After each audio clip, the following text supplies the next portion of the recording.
함께 기도하겠습니다. 주님 감사합니다. 목요일을 맞이하여서 오늘도 주님 앞에 예배하며 이 하루 시작합니다. 우리의 건강과 또 호흡을 지켜주시기를 원합니다.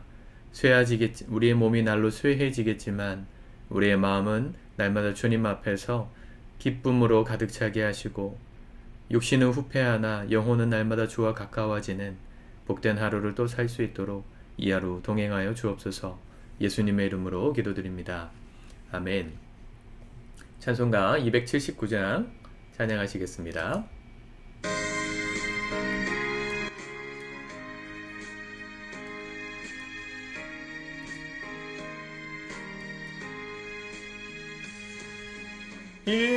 인내하신 구세주여 내가 비오니 죄인오라 하실 때에 날 부르소서. 주여 주여 내가 비오니 죄인오라 하실 때에 날 부르소서.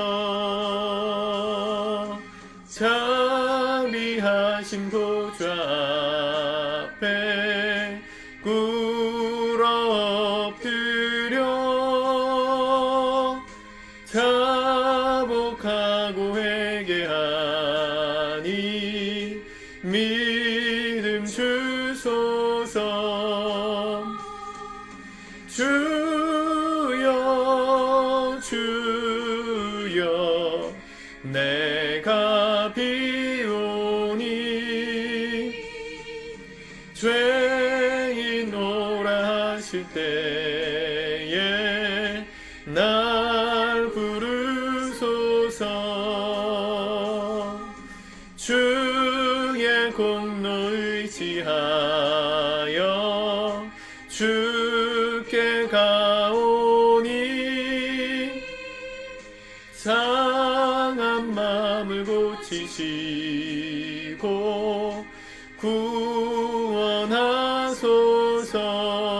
구원하소서. 주여 주여 내가 비오니 죄인오라 하실 때에 날 부르소서.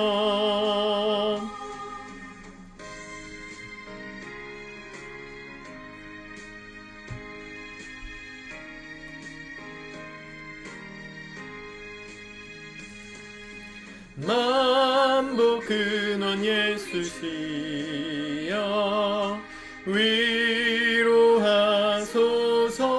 위로하소서.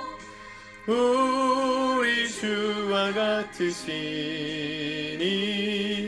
어디 있을까.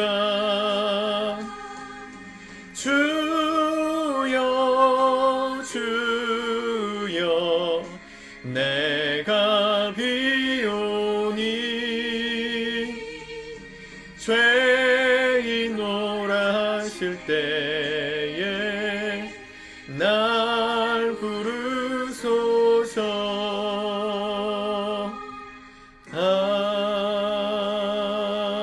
아멘. 아멘. 오늘 하나님 말씀 느헤미야 4장입니다. 같이 먼저 읽고 묵상하도록 하겠습니다. 4장 방해를 물리치다. 산발랏이 우리가 성을 건축한다 함을 듣고 크게 분노하여 유다 사람들을 비웃으며 자기 형제들과 사마리아 군대 앞에서 일러 말하되 이 미약한 유다 사람들이 하는 일이 무엇인가. 스스로 견고하게 하려는가. 제사를 드리려는가. 하루에 일을 마치려는가. 불탄 돌을 흙무더기에서 다시 일으키려는가 하고 암몬 사람 도비아는 곁에 있다가 이르되 그들이 건축하는 돌 성벽은 여우가 올라가도 곧 무너지리라 하더라. 우리 하나님이여 들으시옵소서. 우리가 업신여김을 당하나이다. 원하건대 그들이 욕하는 것을 자기들의 머리에 돌리사 노략거리가 되어 이방에 사로잡히게 하시고 주 앞에서 그들의 악을 덮어두지 마시며 그들의 죄를 도말하지 마옵소서. 그들이 건축하는 자 앞에서 주를 노하시게 하였음이니이다 하고 이에 우리가 성을 건축하여 전부가 연결되고 높이가 절반에 이르렀으니 이는 백성이 마음들여 일을 하였음이니라.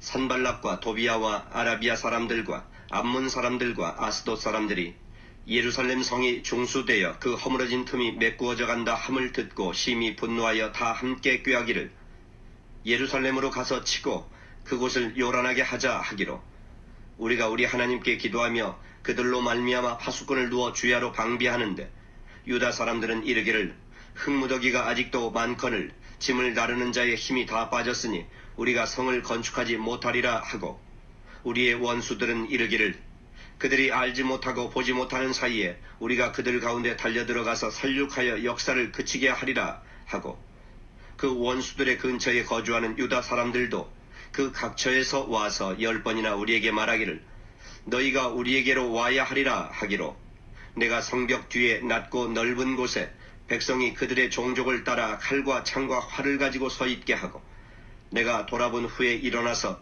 귀족들과 민장들과 남은 백성에게 말하기를 너희는 그들을 두려워하지 말고 지극히 크시고 두려우신 주를 기억하고 너희 형제와 자녀와 아내와 집을 위하여 싸우라 하였느니라. 우리의 대적이 우리가 그들의 의도를 눈치챘다 함을 들으니라. 하나님이 그들의 꾀를 폐하셨으므로 우리가 다 성에 돌아와서 각각 일하였는데 그때로부터 내 수하 사람들의 절반은 일하고 절반은 갑옷을 입고 창과 방패와 활을 가졌고 민장은 유다 온 족속의 뒤에 있었으며 성을 건축하는 자와 짐을 나르는 자는 다 각각 한 손으로 일을 하며 한 손에는 병기를 잡았는데 건축하는 자는 각각 허리에 칼을 차고 건축하며 나팔 부는 자는 내 곁에 섰었느니라. 내가 귀족들과 민장들과 남은 백성에게 이르기를 이 공사는 크고 넓으므로 우리가 성에서 떨어져 거리가 먼즉 너희는 어디서든지 나팔 소리를 듣거든 그리로 모여서 우리에게로 나아오라. 우리 하나님이 우리를 위하여 싸우시리라 하였느니라. 우리가 이같이 공사하는데 무리의 절반은 동틀 때부터 비어리 나기까지 창을 잡았으며 그때에 내가 또 백성에게 말하기를 사람마다 그 종자와 함께 예루살렘 안에서 살지니 밤에는 우리를 위하여 파수하겠고 낮에는 일하리라 하고 나나 내 형제들이나 종자들이나 나를 따라 파수하는 사람들이나 우리가 다 우리의 옷을 벗지 아니하였으며 물을 기르러 갈 때에도 각각 병기를 잡았느니라. 아멘. 느헤미야 4장의 이야기는 마치 스가랴 4장의 이야기와 비슷합니다. 스가랴도 처음에 스가랴가 아니죠. 에스라 4장. 에스라가 처음에 예루살렘에 돌아왔을 때 이 스룹바벨과 더불어서 에스라가 아니죠.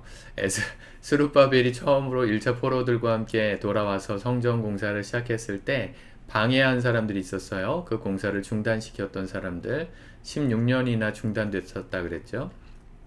마치 그때와 같이 느헤미야도 이 성벽을 다시 재건하는 일을 할 때 방해꾼들이 있었습니다. 대표적인 사람들의 명단이 7절에 나오죠.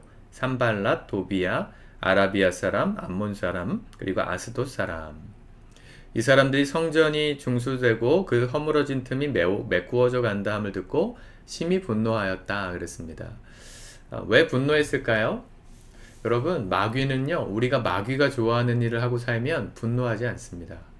우리가 죄짓고 하나님과 멀어지는 삶을 택하면 마귀는 우리의 삶을 공격하지 않아요.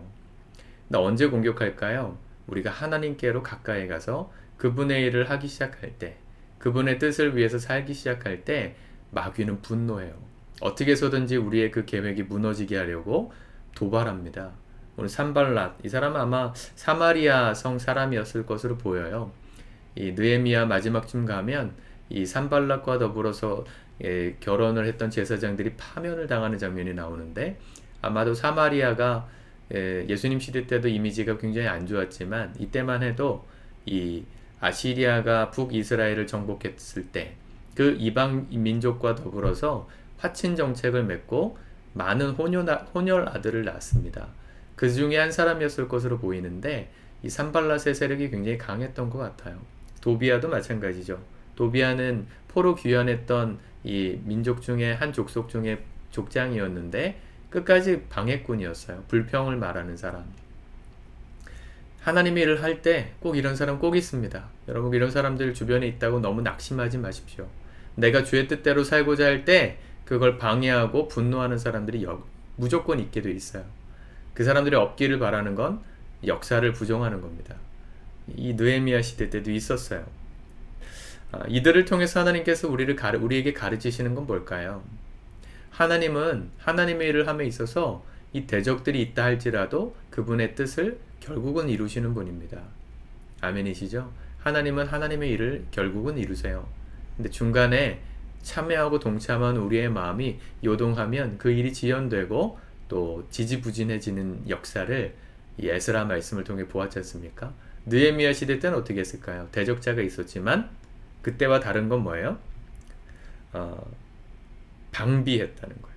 9절에 보니까 우리가 우리 하나님께 기도하며 그들로 말미암아 파수꾼을 두어 주야로 방비하는데, 자, 이 스룹바벨 시대 때는 어땠습니까? 이 방해꾼들이 있으니까 사람들이 그냥 지레짐작 포기하고 중단됐었어요, 공사가. 근데 느헤미야 시대 때는 달랐어요. 밑에 우리 말씀에 나오지만 이제 성벽을 재건하는 일을 하면서 한 손에는 짐을 지고 한 손에는 병기를 잡고 일했다. 17절에 보면 그렇게 얘기하죠. 성전을 짐에 있어서 뭐도 같이 한 거예요? 방어도 같이 한 거예요. 그 전투 준비를 한 상태로 전투 준비 태세를 갖춘 상태로 노동을 한 겁니다. 여러분 우리가 하나님의 일을 위해서 믿음으로 어떤 걸 결단을 하고 실천을 함에 있어서 그걸 방해하는 요소들이 많거든요. 그 요소 하나하나를 따지고 들면 더 이상 이걸 감당할 수 없겠다는 마음이 커집니다. 그리고 하나님의 뜻대로 살기를 포기하게 돼요. 이제는 이래서 못하겠고 지금 상황이 이래서 할 수가 없고. 그러지 말라는 겁니다. 느헤미야가 보여주는 것은 우리를 방해하는 대적은 언제나 있고 그 대적 앞에서 우리가 취해야 될 것은 중단이고 포기가 아니라 성장이에요. 성숙해지는 거. 더 강해지는 거예요. 노동만 하기에도 힘들잖아요. 하루 종일 성벽을 재건하고 남한산성을 쌓는다 그러면 얼마나 힘들겠습니까? 노동만 해도 힘든데 밤에는 뭐까지 해야 돼요? 불침범 서면서 칼을 들고 창을 들고 이 대적자들이 치러 오지 않을까 방비해야 된다는 것이죠. 그러려면 강해져야 돼요. 체력이 강해져야 돼요. 사람들이 이런 상황이 딱 벌어지니까 어땠습니까? 딱 대뜸에 하는 말이 10절 유다 사람들은 이르기를, 지금 민족들이죠. 흙무더기가 아직도 많거늘 짐을 나르는 자의 힘이 다 빠졌으니 우리가 성을 건축하지 못하리라. 아니 이제 방비까지 해야 되니까 전투까지 해야 되니까 힘들어서 못하겠다. 싹 빠졌어요. 내부적인 무너짐이 있었고 외부적으로는 11절 우리 원수들은 이르기를 그들이 알지 못하고 보지 못하는 사이에 우리가 그들 가운데 달려들어가서 사륙하여 역사를 그치게 하리라. 외적인 적도 있고 내적인 적도 있어요. 하나님 일을 하다 보면 꼭 있어요. 교회가 아무리 부흥해도 문제를 일으키는 사람은 꼭 있고요. 그게 외적인 사람이든 내부의 사람이든 늘 있습니다. 지도자는 그런 거에 흔들리면 안 돼요. 영적인 리더들은 그런 상황에 대비하는 거예요. 그럼에도 불구하고 여전히 마음을 같이하고 헌신하는 사람들이 있거든요. 그들과 더불어서 이제 뭐 합니까? 14절 내가 돌아본 후에 일어나서 귀족들과 민장들과 리더들이죠. 남은 백성에게 말하기를 너희는 그들을 두려워하지 말고 내부의 적, 외부의 적을 두려워하지 말고 지극히 크신 두려우신 주를 기억하고 너희 형제와 자녀와 아내와 집을 위하여 싸우라. 포기하지 말고 이젠 두 가지 일을 같이 해라. 공사도 하자. 그리고 방어도 하자. 이게 리더입니다. 안 될 이유를 찾으면 우리 인생이 안 될 이유가 너무 많죠. 주의 뜻대로 살기 어려운 이유를 찾자면 100가지가 넘을걸요. 재정적으로 하나님 앞에 드리자. 안 될 이유가 많을 거예요. 그런데 리더는 하나님의 사람은 안 될 이유가 100가지여도 될 수 있는 한 가지의 이유를 찾을 수 있는 사람이 하나님께서 쓰시는 리더입니다. 안 된다고 생각하는 사람은요. 안 된다고 생각하기 때문에 결국은 하지 않아서 아무것도 하지 않아서 아무것도 이룰 수 없는 인생이 됩니다.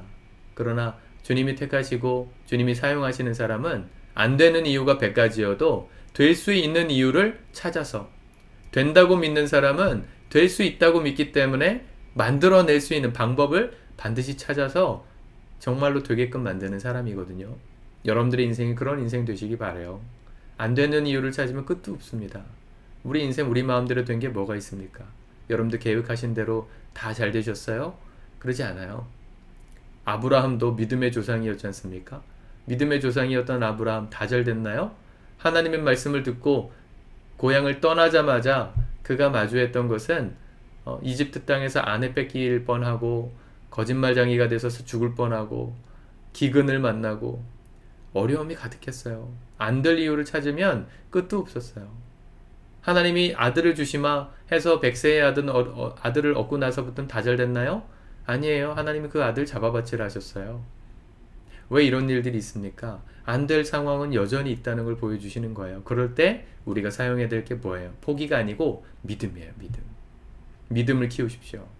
하나님을 두려워하십시오. 이 믿음은 눈에 보이는 사람들, 대적자들에 대한 두려움을 하나님을 향한 두려움으로 바꿀 때 믿음이 커집니다. 하나님의 말씀이 더 두려운 거예요. 그분이 내게 더 실제가 되시면 우리 인생에 믿음이 자라기 시작해요. 그 말을 듣고 백성들이 움직이기 시작하죠. 17절 성전을 건축하는 자와 짐을 나르는 자는 다 각각 한 손으로 일을 하며 한 손에는 병기를 잡았는데 건축하는 자는 각각 허리에 칼을 차고 건축하며 나팔 부는 자는 내 곁에 섰느니라. 그리고 22절 그때 내가 또 백성에게 말하기를 사람마다 그 종자와 함께 예루살렘 안에서 잘지니 밤에는 우리를 위하여 파수하겠고 낮에는 일을 하리라. 이게 성숙한 그리스도인입니다. 그렇게 하면 될 수 있잖아요. 외부적인 적들도 막아낼 수 있고 우리가 진행하는 공사도 완성할 수 있잖아요. 우리의 영적인 믿음의 파이를 키우시길 축복합니다. 우리가 감당할 수 있는 게 맨날 요만큼이면 하나님 요만큼밖에 우리의 삶에 역사하실 수 없어요. 여러분들이 하나님을 믿는 믿음을 키우십시오. 그분을 더 두려워하십시오. 그분을 더 경외하십시오. 그분을 더 믿고 따를 때 하나님께서 우리에게 맡기신 믿음의 파이가 커질 때 주님이 우리를 통해 하실 수 있는 일이 더 커지는 겁니다. 저도 그런 믿음의 하루를 살기를 오늘 결단합니다. 조금 더 믿음의 파이가 큰 목사가 되기를 위해서 기도해 주시고 우리 성도님들도 그 일에 함께 동참하여 우리 함께 하나님의 영광을 보는 귀하고 복된 인생을 살아가실 수 있기를 바랍니다. 기도하겠습니다. 주님 감사합니다. 우리 인생 가운데 안 될 이유를 찾으면 오늘도 너무나도 많고 내 인생에 부정적인 이유를 찾으면 끝도 없음을 고백합니다. 그러나 하나님 우리가 보이는 환경을 두려워하기보다 보이지 않으시지만 지금도 사시고 참되신 하나님을 두려워함으로 우리가 주님을 믿음으로 이 하루 걸어갈 수 있도록 축복하여 주시옵소서. 우리를 방해하고 믿음의 길을 걷지 못하게 만드는 모든 안팎의 대적들을 물리치게 도와주시고 우리의 영적인 믿음의 파이를 키워서 하나님께서 기뻐하시는 인생, 주님이 우리 인생에 쓰고자 하시는 믿음의 인생을 아름답게 써가고 이루어가는 복 있는 생애 되도록 이 하루도 인도하여 주옵소서.